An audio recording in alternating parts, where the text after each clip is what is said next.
When we speak of silence, we imagine it as a sanctuary, a refuge from the noise of life, a space where the soul can return to itself. Yet silence, though profound, can also conceal a shadow. There is a silence that heals, but there is also a silence that wounds. The human psyche does not live by quiet alone, for it longs for recognition, for dialogue, for the echo of its voice in another. When silence becomes avoidance, when it becomes the refusal to confront what is painful, it transforms into a weapon that cuts deeper than words ever could. The unconscious registers this withholding as rejection, and the wound spreads inward, often beyond awareness. It is not the storm of conflict that injures the most, but the chilling absence of acknowledgement, the refusal to engage, the deathly quiet of indifference. To remain silent in the face of suffering is to deny its existence. This denial does not dissolve the suffering. It drives it deeper into the unconscious, where it festers and grows. A silence imposed between two souls does not create peace. It creates distance, mistrust, and despair. For silence without meaning is not serenity, it is neglect. To withhold speech when speech is needed is to withhold life itself. For words are bridges between islands of solitude.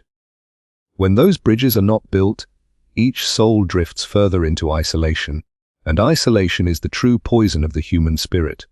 Silence is not neutrality, it is a choice. To remain silent in the presence of truth that demands expression is to stand complicit with falsehood. To remain silent before love that longs to be spoken is to starve the soul of nourishment. To remain silent when the unconscious cries out is to abandon oneself to fragmentation. In my studies of the psyche, I have seen how unexpressed truths, buried in silence, return with greater force, manifesting as neuroses, anxieties, and hidden resentments. What is suppressed does not vanish, it reappears in distorted form, demanding recognition. Thus silence, when it denies, hurts more deeply than confrontation. We must not confuse silence with wisdom, nor mistake avoidance for peace. True peace comes not from withholding, but from the courage to speak with honesty. The soul yearns for dialogue, for the transformative act of sharing what lies within. Only when the inner voice is heard, both by oneself and by the other, can healing begin. For the psyche thrives in relationship, and relationship cannot live on silence alone. Therefore, let us not deceive ourselves with the comfort of quiet when it conceals what must be spoken. Let us not use silence as a mask to cover wounds that require words to heal. For silence is not enough, and when it replaces truth, it wounds more than truth ever could. Silence that avoids truth is not healing but wounding, for it denies the psyche the recognition it longs for. The human being is not only a creature of instinct and matter, but also of spirit and meaning, and this meaning must be given voice. When silence comes as an act of contemplation, as a pause that allows the unconscious to unfold, it can serve as a vessel for truth. But when silence is used as avoidance, as a shield against the confrontation with reality, it becomes destructive, for the soul suffers not from noise, but from the refusal to be seen, to be acknowledged, to be heard. Every human being seeks not only survival but also recognition, a sense that their inner world matters and has value in the eyes of another. The psyche is structured in such a way that it craves dialogue, the interplay of self and other, the reflection of one's depths in the mirror of another's presence. When silence refuses this reflection, the psyche experiences it as abandonment, as rejection, as the withholding of a vital nourishment. It is important to understand that the psyche does not differentiate between physical deprivation and psychic deprivation in its experience of pain. Just as the body weakens without food, the soul withers when it is denied recognition. Silence that conceals truth acts like a starvation of the inner life, and the individual becomes estranged from both self and world. In my work I have seen how individuals who were forced into silence, either by external suppression or by internal fear, did not find peace in their quiet, but only deepened into despair. They became strangers to their own truths, unable to bring them into light, and thus were haunted by shadows that demanded expression in distorted ways. Neuroses, anxieties, irrational fears. These were not random afflictions, but the language of truths that had been silenced. When the conscious mind refuses to acknowledge what the unconscious insists upon, the truth does not vanish, it reemerges in symptoms, in dreams, in conflicts that erupt without apparent cause. Silence that avoids truth is therefore not an act of neutrality, but an act of violence against the self. For to remain silent when the soul longs to speak is to create a fracture within one's own being, a division between the part that knows and the part that refuses to know. This inner conflict breeds tension, and the psyche can endure only so much tension before it demands release. Often this release comes not through deliberate choice, but through breakdown, through eruptions of emotion, through self-destructive behaviors. What was denied expression in words will seek expression in suffering, because the unconscious will not be silenced. We must also consider the relational dimension of silence. Human beings exist in a web of relationships, and each bond is sustained not by silence but by communication, by the shared flow of truth between two souls. When one withholds truth under the guise of silence, the other feels its absence as a wound. To deny words when they are needed is to deny connection, and connection is the lifeblood of human existence. One might believe that silence spares conflict, that it protects harmony, but in truth it breeds alienation. The one who remains silent distances themselves, creating an abyss where dialogue should be. The other senses this distance not as peace, but as rejection. For the psyche interprets silence in human interaction not as neutrality, but as coldness, as the absence of affirmation. The archetypal dimensions of this are profound. In mythology and dreams, silence often symbolizes mystery, the depths of the unconscious, the hidden truths that await revelation. But when silence persists where revelation is required, it becomes the archetype of the devouring void, the dark mother who withholds nourishment, the abyss into which the hero falls when denied guidance. In the personal psyche, such silence manifests as the devouring power of the shadow, the force that grows stronger the more it is ignored. What could have been integrated through dialogue becomes a monster lurking in the depths, feeding on what is repressed. Thus silence, which might appear harmless on the surface, harbors the seeds of destruction when it avoids truth. The individual who practices such silence does not escape conflict, rather, they internalize it. They may believe that by withholding their truth, they avoid hurting others, but the reality is that the unspoken truth becomes a poison circulating within their own psyche. Over time, this poison leaks into their relationships, often unconsciously, through coldness, detachment, passive aggression, or sudden outbursts that seem disproportionate.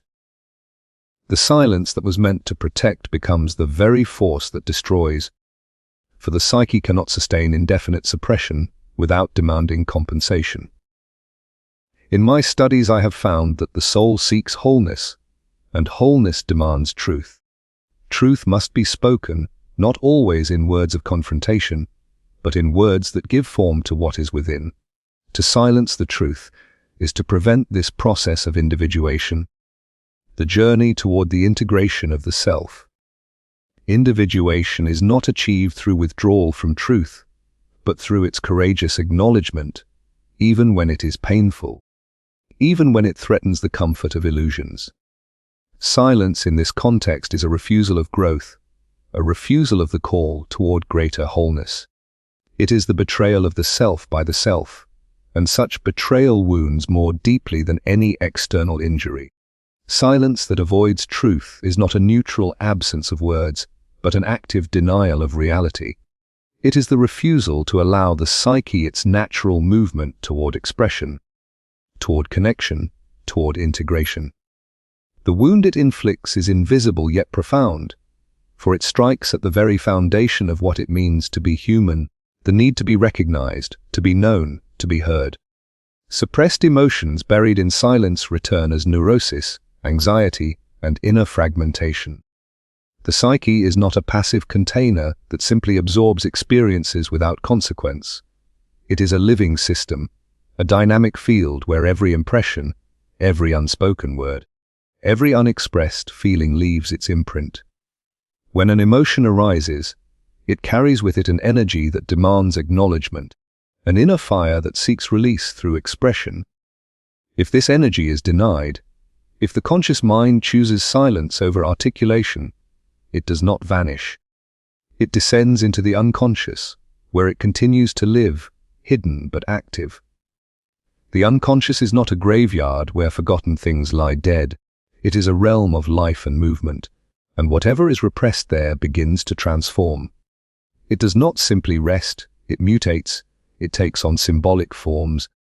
It finds indirect ways of making itself known. What was once a simple feeling of sadness, if buried, may become chronic despair.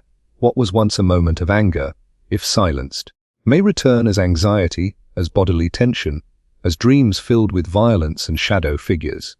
The psyche insists on being whole, and wholeness cannot be achieved if parts of the self are pushed into silence.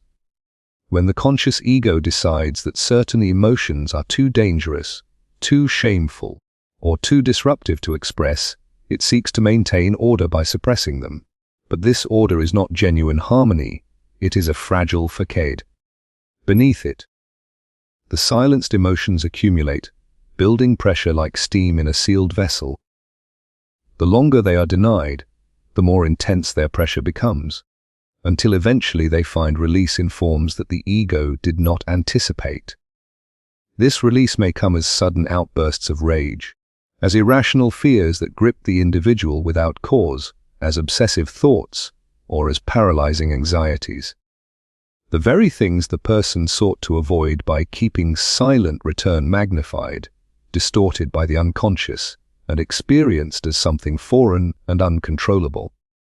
This is the essence of neurosis, a split within the psyche where the unacknowledged part rebels against the tyranny of silence. The body, too, becomes an instrument of expression for what the psyche refuses to voice. Somatic symptoms, psychosomatic illnesses, unexplained pains, and chronic fatigue often emerge as the language of unspoken emotions. The body speaks when the tongue is silent, for the psyche cannot endure indefinite repression. The anxious heartbeat, the trembling hands, the sleepless nights, all these are forms of communication. Symbolic manifestations of feelings that have been denied their rightful expression. To treat these symptoms without addressing the silenced truths beneath them is to fight shadows without confronting their source. The true healing lies not in numbing the symptoms, but in listening to what the silence has hidden, in allowing the buried emotions to find words, to find acknowledgement, to find release. This inner fragmentation caused by silence divides the self against itself. On one side is the conscious persona, the mask that strives to maintain composure, to keep appearances intact, to avoid conflict by refusing expression. On the other side is the shadow, the collection of all that has been repressed, the denied emotions, the rejected truths, the unlived possibilities. The more silence suppresses these elements, the stronger the shadow becomes, until it begins to dominate from the depths. The individual may then feel estranged from themselves, acting in ways they do not understand, speaking words they later regret, or falling into patterns of behavior that seem alien.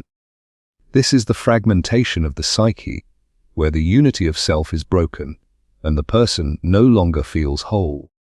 Silence has not prevented conflict, it has merely driven it inward, turning the self into a battlefield. Dreams often reveal this inner conflict with startling clarity. Figures may appear that embody the suppressed emotions. Monsters may emerge that symbolize the unspoken rage.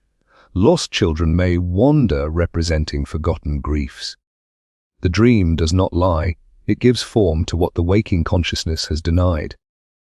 If one remains attentive, the dream becomes a guide, pointing toward the emotions buried in silence, urging their acknowledgement. Yet many dismiss their dreams as meaningless, thereby continuing the cycle of repression.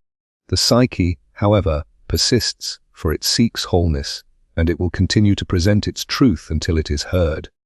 In relationships, this suppression manifests as distance and misunderstanding. A person who refuses to express their emotions under the veil of silence believes they are maintaining peace. Yet in reality they create tension that is felt, though not spoken, by others. The unspoken becomes palpable, a heavy presence in the room, a coldness in the exchange. The other senses it without knowing its content, and this unarticulated tension creates mistrust. Silence thus fractures not only the inner life of the individual, but also the fabric of human connection.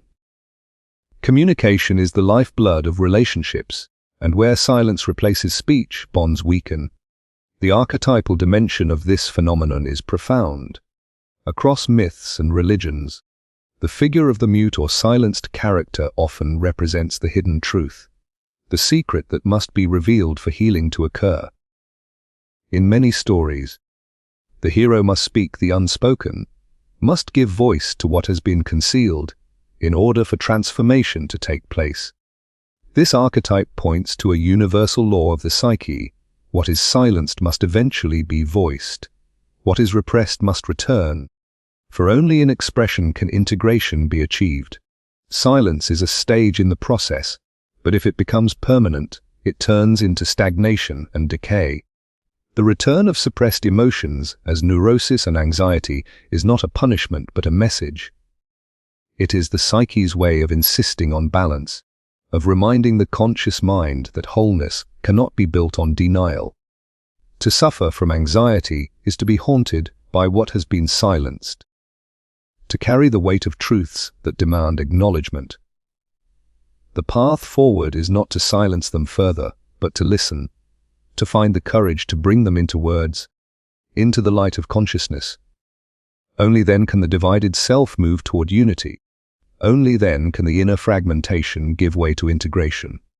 Silence in relationships creates isolation, mistrust, and the slow death of connection. Human beings are by nature relational creatures, bound together in a web of meaning that is sustained through words, gestures, and mutual acknowledgement. The psyche does not thrive in isolation, it flourishes in dialogue. For in dialogue one's inner world is mirrored and confirmed by the presence of another.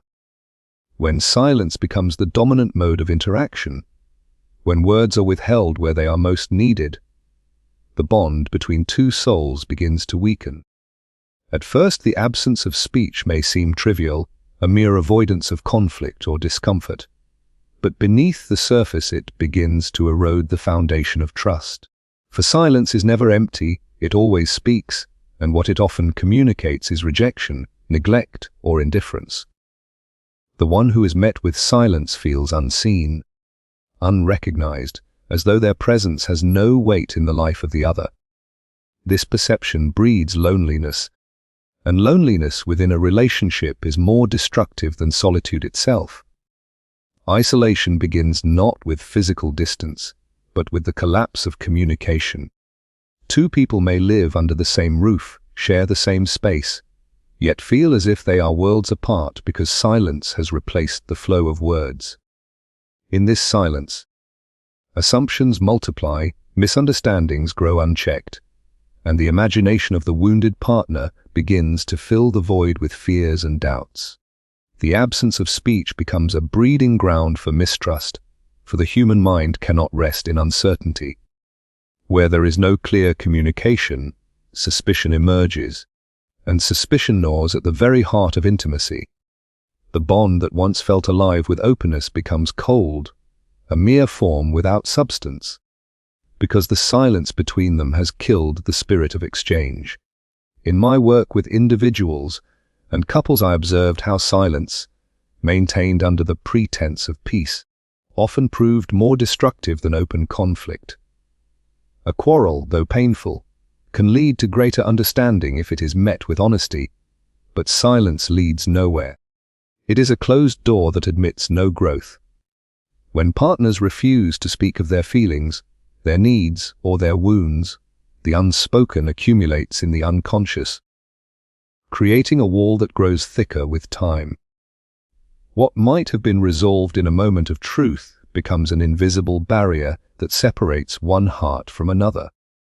Thus silence, far from protecting the relationship, slowly strangles it, for love cannot live without expression.